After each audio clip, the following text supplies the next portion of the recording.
All right, what's going on, everybody? Hope you're doing good today. A few things to get to before we jump into the chat. First things first, you noticed this weekend that Chris Gabehart was on top of Ty Gibbs' pit. Of course, Tyler Allen is still the crew chief on that car. However, he is being overseen or coached up, however you want to look at it, by Chris Gabehart. And the reason for that is simple. You've got all of the other Joe Gibbs cars. All of the other Joe Gibbs cars are already into the playoffs.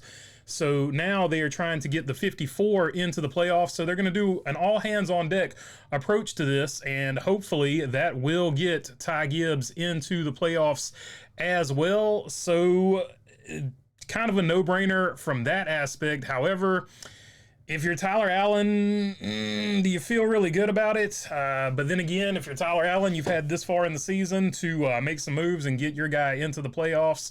So that's probably how they're looking at it from that situation. Overall, I don't really think it's a huge, big deal. He is a rookie crew chief.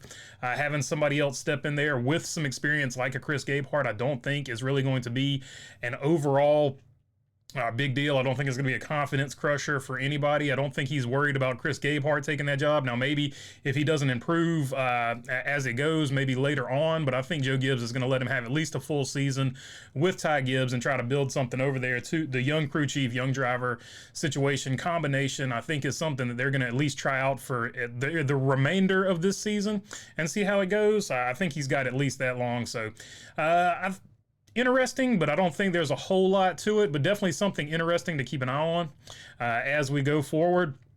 Other big news, Rickware Racing apparently sold for $100 million. So super interesting as far as that goes. Huge chunk of change. I don't think anybody knew that the or over 100 million or whatever. I don't know exactly what the numbers would be, but I don't think anybody thought that it would sell for that much, especially given it's Rickware Racing. It's not like they were buying a Hendrick charter or anything like that, or the Hendrick assets. They would go with a Hendrick charter or anything like that. Joe Gibbs Racing, Penske, whoever you want to look at as far as that type of stuff goes.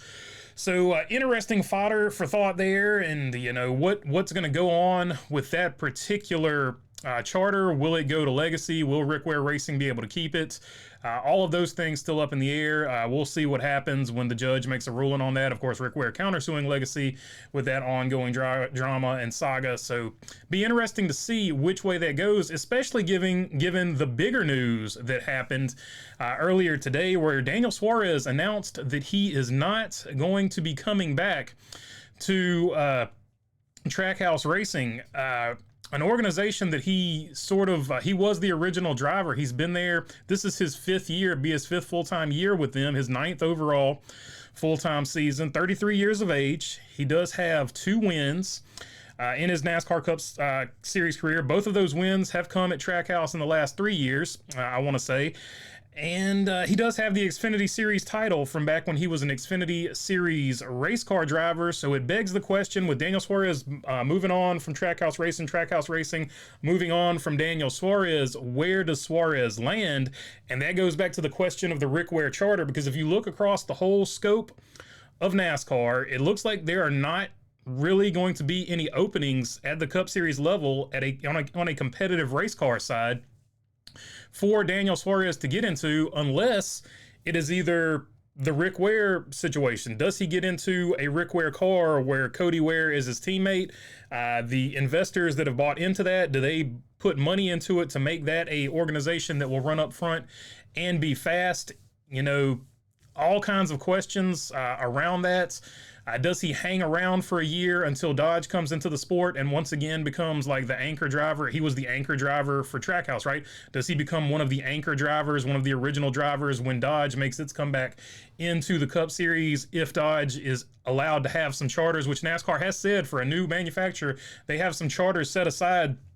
So I think all kinds of things happening maybe 2 years from now, whenever Dodge gets in, maybe Suarez comes up then. But for this immediate season coming up, the 2026 season, where does Daniel Suarez go? A lot of people speculating maybe you go back down to the Xfinity Series and work your way up. Daniel Suarez has been adamant that he doesn't want to go back down, at least in the past, has been very adamant that he doesn't want to go back down to the Xfinity Series. because he wants to be a Cup Series driver. Remember when he drove the number 96 for one season? That was an underfunded team. He didn't have a lot of results, but he drove that car just to stay in the Cup Series. Does he do something similar next season? Because of course Daniel Suarez has a ton of sponsorship behind him as well. And that is a weird situation I never thought we would ever have to address with the charters.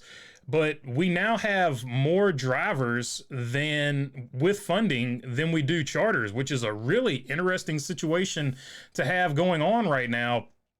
Coming up for next season. And of course, Trackhouse is going to go with, so where Daniel Suarez goes, who knows, right? So, but of course, looking at the Trackhouse side, who they're going to promote, Connor Zilisch, 19 years of age. So you're going from a 33-year-old to an 18-year-old. I'm sorry, 18-year-old. He'll be 19 next year when he, probably who they go with. They haven't officially said it, but he'll be 19 next year. So 24 hours of Daytona winner, 12 hours of Sebring winner. He's won in the Trans Am cars championships.